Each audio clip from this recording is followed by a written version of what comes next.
Welcome to The Whole Pineapple. I'm Ruby Boris. And I'm Ann Judge. The Whole Pineapple is a podcast about wellness focused around fertility. And on these weekly mini episodes, we bring you bite-sized ideas for you to snack on. Like breathing exercises, book reviews. Maybe we'll review some scientific research, or we'll share some wellness and fertility stories from our listeners. So if you're looking for a tip or a trick related to your fertility and well-being, then you've come to the right place. Let's dig in.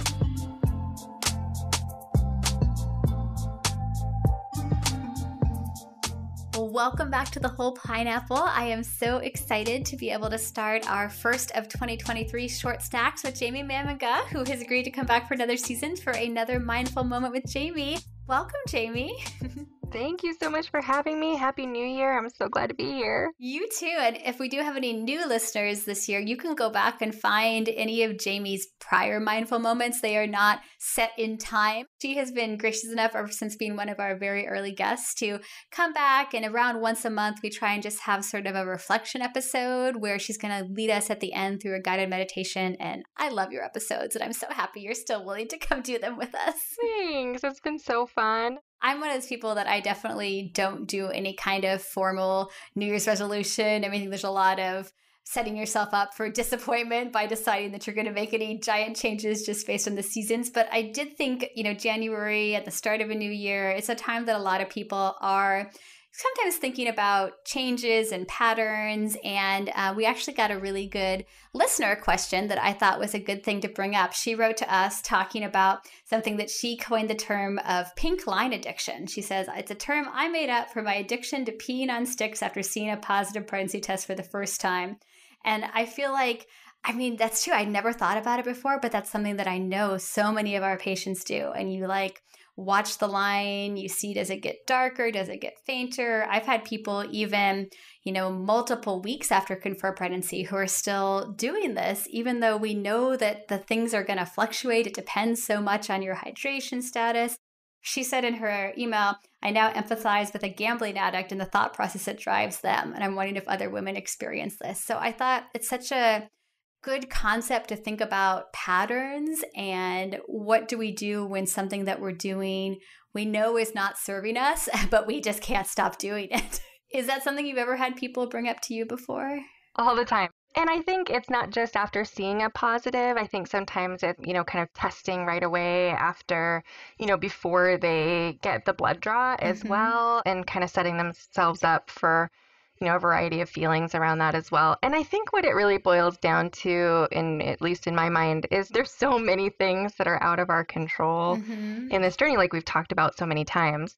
I think that's really about having some semblance of control in a situation where you really don't have any, and, just feeling like you have a way to see in and try to make sure that everything's okay, even though that's not really what that is. And I guess it is something where at least you are, it's private information for you. I think that's what's so hard about coming to a clinic sometimes, is knowing that staff and, a tech in the lab that enters your results, they know your pregnancy results before you know them, which is a little bit creepy to think about. And so, I definitely see the appeal to something that you can just do privately on your own, but it's just hard because kits are, there's definitely a variety for how reliable they are, especially if someone's checking really early. And yeah, right. I've had people that always like to test even after they've given themselves a trigger shot. They kind of watch that HCG hormone that's used to trigger ovulation leave their system so that they can then keep testing. And that gets really pricey if you're doing tests every day for a solid 2-week window. It does get really pricey and kind of sets up an anxiety loop. And I think sometimes when people are looking at it after receiving a positive, they're wanting to make sure that that's continuing to be positive and that there aren't any issues. And so again, they're trying to have kind of that window into their system to say are things still okay here? But it does set up this anxiety loop where you feel better for a minute when you see that line, but then, you almost need to do it again to feel better again, because then your worries creep in again. You might start noticing that some symptoms are changing or shifting or less than the day before or something like that. And so you feel like you need that line again to reassure you. But again, sometimes that sets you up for even more anxiety because that line might not look the same as it did the day before. But the reality is you don't know what that means, because it could be a hydration issue. And a lot of times it doesn't mean as much as people think. I think the hard part is if people have been using ovulation predictor kits where we're talking constantly about the lines need to be equal darkness, then there's this like sense that like that's a true positive when those are dark. But pregnancy tests are different. Like any form of a positive shows you have HCG in your system, and you can't directly correlate how dark it is with how high your HCG is, especially sometimes when people are taking these tests later. Although it seems weird, like sometimes once your HCG levels are super high, the tests don't read the same way. I've had people freak out because they take it and it's negative. It's like, you just had an ultrasound yesterday. Like, I know it's still positive, but it's really hard to break that cycle. And you're right. It's almost like, I think that gambling analogy is good. It's like people wanting that next little fix that you're like, okay, but you have that moment where you feel really great, and then like, that goes away and you're chasing that feeling constantly. So how do you help people kind of break a pattern like that? I think first is recognizing if it's serving you or not serving you.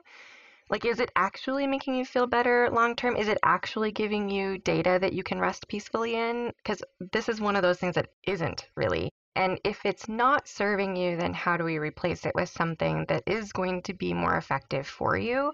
The people do the same thing with like those like home Doppler kits. I always encourage people like, please don't do that. Inevitably what will happen is one day you're not trained to use it, and it's not a highly sensitive tool like we use in the clinic. And so when you're doing that yourself, there's so much room for you to not hear something or think that something's wrong when maybe everything's just fine.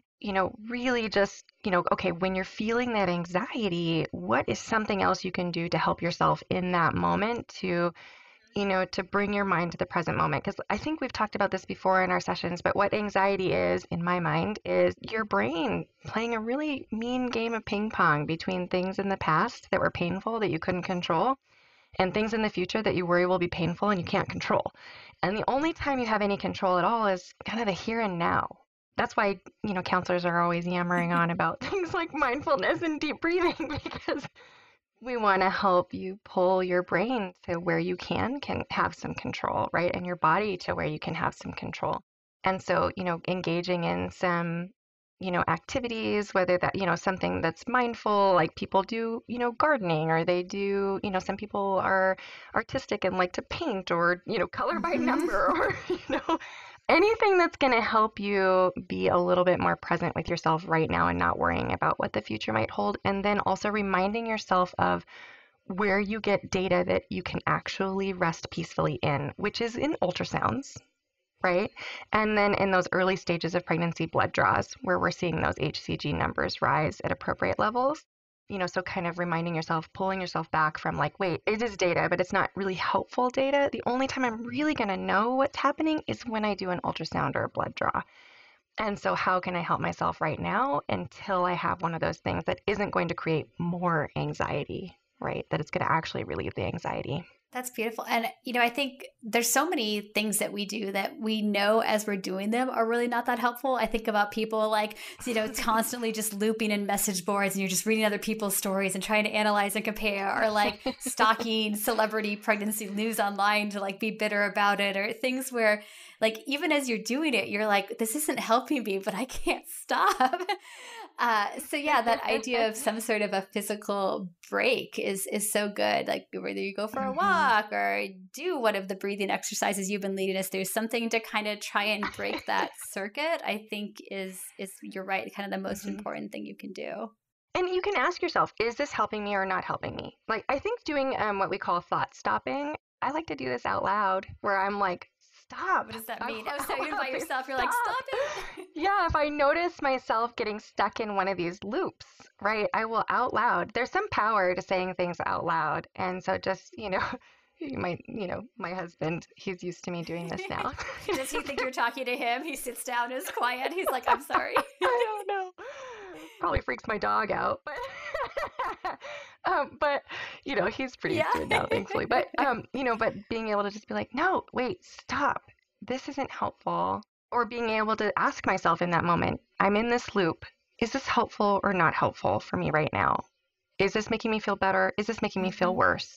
Or when I do this, do I notice that I feel better for a moment and then feel worse after and have to do it again? Like, what's the pattern? If you can kind of bring yourself to start noticing that, that's the first step. And then maybe doing that thought stopping. And I encourage people to have like a list of things they can turn to when their brain is kind of spinning out in these different directions that they can easily do. Like, have the things ready. If you like, puzzles are great when you're anxious, because there's a lot of research behind your eyes scanning for things and that being really soothing for your brain. And so like having an ongoing puzzle, where you can be like, okay, stop. And then I'm going to go find a couple pieces on this puzzle to kind of put myself back on track in the present moment, and then, continue with my day, or, whatever it is for you, but having a list.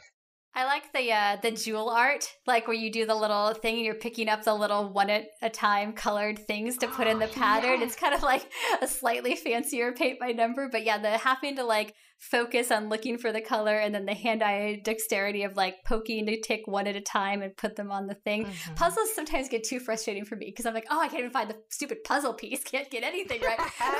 the glitter, the diamond art, all the different things. For some reason, that helps me calm down a little bit. I love that idea. That's not actually one I am that familiar with, so I'm going to add it to my list. Search for diamond art, because they have from like entry level ones up to like very complicated ones. And it's nice because it's something you can like pick up and put down all the time. You can just kind of like roll it up and then get out your little things. So you can work on it for little bits. And at the end, you have this like glimmery work of art. I'm not saying, I don't know what I do with them when I'm done. They're just in like drawers somewhere because they're a little tacky. I'm not gonna like put it up on the wall somewhere, but it's still kind of a fun. Yeah, I think doing anything physical, whether that's going for a walk or something where you're using your hands, but it's just getting you a little bit out of just your head and a little bit more grounded into your actual, the control we do have over our body in terms of what we're going to do in that moment. Yeah, and that is even a question you can ask yourself is, what do I actually have control over in this moment? Because I don't have control over knowing what's happening inside with this pregnancy until I have my next ultrasound. I won't really know. And so how do I help myself? What can I control now? I think that's a really great question to ask. And again, whatever's going to work for you, because it's different for each person, but making a list for you, right, of things that you can easily gravitate toward and that are easily accessible for you in your space. It's so different for everybody, because I remember, again, everyone's journey is so unique. And back when I was a patient, I'd have patients that would say this. They're like, well, I always get pregnant. Like they were recurrent loss. Like at any time, I always see the test, but then I watch it go away. And I just remember feeling jealous, honestly, because I was like, you got to see a positive pregnancy test? Like I've never seen a positive test in my life. I've never even seen a positive ovulation test. I was like, I'd love to pee on any kind of stick and have it be a positive. And for me, I was like, but for them, a positive was not an exciting thing, because it was like just the beginning of the stress as opposed to a moment of excitement. And so for me, I didn't really do home tests because I just wanted to wait for the blood draw. But I can see how if you have this different pattern, I can imagine it'd be very hard to not want to be checking. But you're right. Is that really giving you information that's going to be useful? I don't think it is in most situations. And especially in repeat pregnancy loss situations. This comes up a ton in that situation, that pink line addiction, as they put it, that comes up all the time in repeat pregnancy loss, because they are sort of like watching for problems, and that is the beginning of their anxiety. And so they're looking for any clue about whether or not this is going to work or not work. And that's why sometimes people are on those forums and, Googling things. On Dr. Google. Well, I think also this awareness, it's honestly kind of a modern phenomena, because it's the availability of home pregnancy tests. Like we realize now that what we think of as chemical pregnancies are so much more common than we used to think. It's just that before you could check these early levels, people didn't know. They just had a late period, And so I think that it's great that we now have the ability to understand and sometimes check these things at home. But I feel like sometimes it makes people feel like they're a more dire prognosis than they actually are, because a lot of people who have had early losses, the next time they get pregnant, the odds are still quite on their side that this is going to be an ongoing pregnancy. So if someone's in that situation listening to this episode and you haven't heard our episode on recurrent pregnancy loss from last season with Dr. Laura Shaheen, I really recommend listening to it, because I think overall the message is hopeful, even though it's such a hard situation. It is. And just a reminder that the information you're looking for is not on Google. Like your body is not on Google. It's not on those forums. So we can find a million stories to fit whatever narrative we're looking for.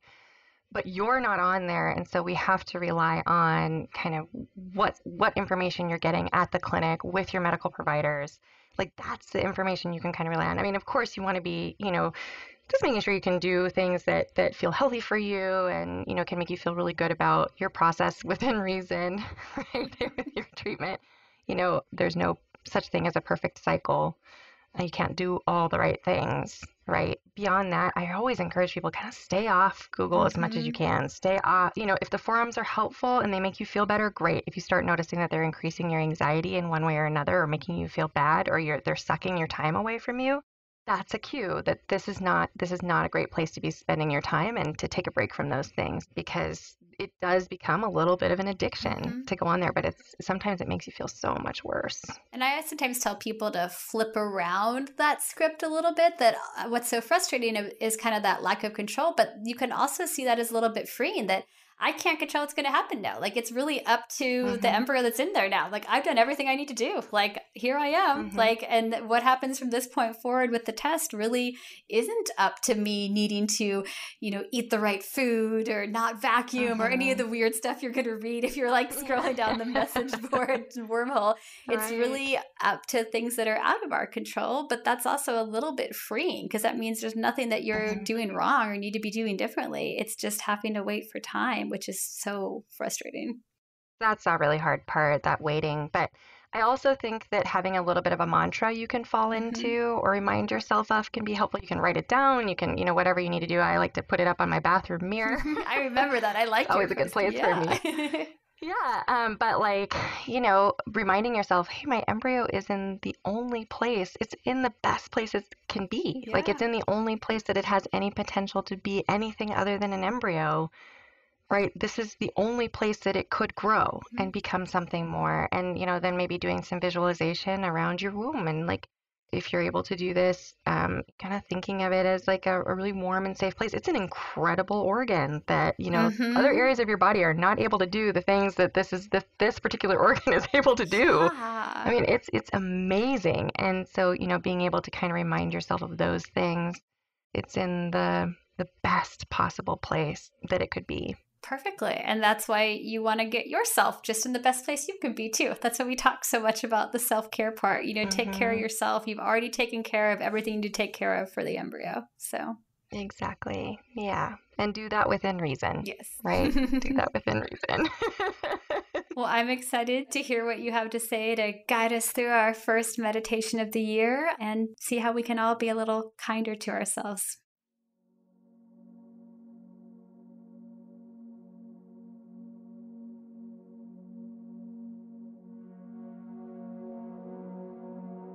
Our brains and bodies like patterns, and we are always striving for the path of least resistance, much like water.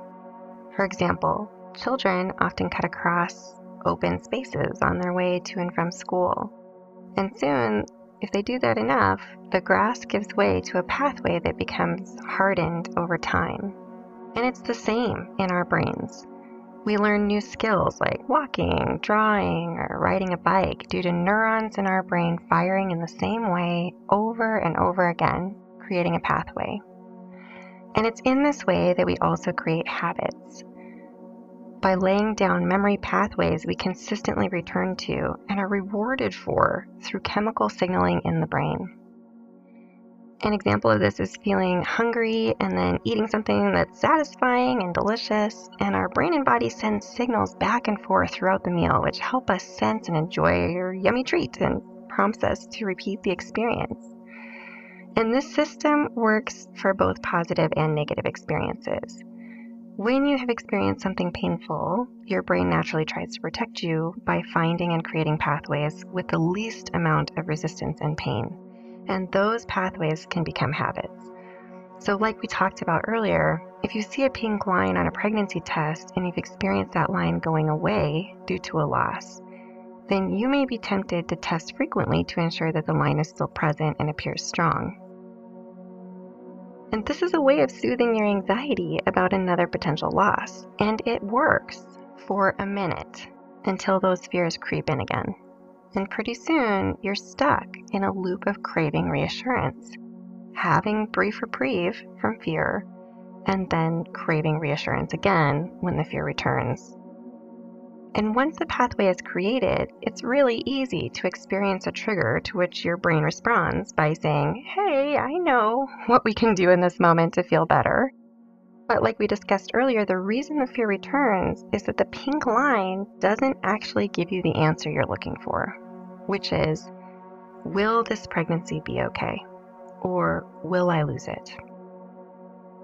So you can never truly rest peacefully in the answer the pink line gives you beyond that brief moment of reprieve. And so let's be honest, it is hard to say no to cravings and to take a seemingly more challenging path toward feeling better. But mindfulness can help us break these patterns and habits that are no longer serving us, so that we can hopefully form new pathways that have the potential to serve us better. And simply by taking time to notice the urge as it's happening and engaging with it with curiosity is the first step to breaking the loop and to becoming unstuck. And this can help you become more aware of potential triggers that your body is responding to on a daily basis. So the first step is to say to yourself something like, okay, I noticed that I have an urge to take a pregnancy test. But what prompted it? Did you notice that you aren't as nauseated as you were yesterday? Or maybe you're having less breast or chest tenderness. Maybe you read a post on a forum where someone discussed their own experience of loss. Once you can pinpoint the trigger or triggers, I invite you to notice how the urgency shows up in your body. Is your jaw clenched? Are your thoughts racing? Is your brow furrowed? Are you feeling tightness or tension in your chest? Are your neck or shoulders tight? Are you tightening your fists or your abdomen or sphincter? Is your breathing more shallow? Are you more aware of your heartbeat? Maybe it suddenly began racing or pounding. Do you have any stomach upset? Are you sweating? Or maybe experiencing a buildup of energy in the body that makes you feel jittery or gives you the urge to move around. Once you notice the craving or urge, I invite you to engage with even more curiosity. You can begin to name the physical sensations you're experiencing that are the most prominent. And then once you've done that, choose one to focus your attention on. And as you bring your awareness to this sensation, what do you notice? Do you notice it shifting or changing in any way? How would you describe the sensation if you were asked? Does it have a color or a texture maybe? Is it sharp? Is it throb? Is it dull? How long does it last? And is it replaced by other sensations that may become more prominent? Once you have spent some time with this sensation, notice what it feels like to know that you can be aware of these sensations without having to feed the craving. And you can explore these sensations and be present with them with curiosity from moment to moment. You have control and choicefulness in this moment. And I invite you to notice how that realization feels.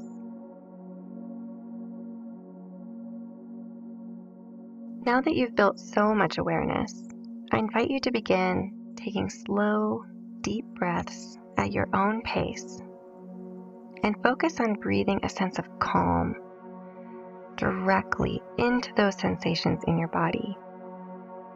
As you breathe, maybe you imagine warm sunshine just melting away the tension in your shoulders. Or you imagine having the furrow in your brow gently massaged away.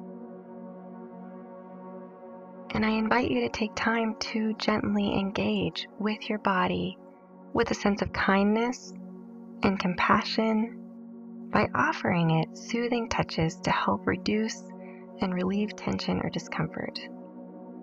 You can massage your body. You can offer a gentle pat or a squeeze of support to your arm. You can give yourself a strong hug. You can place your hand on your heart and be present with its beat, regardless of how fast, and the life that it gives. And you can offer yourself validation and kind reminders that what you are going through is hard, and that even though we don't always know what tomorrow will bring, we can control what we do and how we care for ourselves in this moment. Namaste.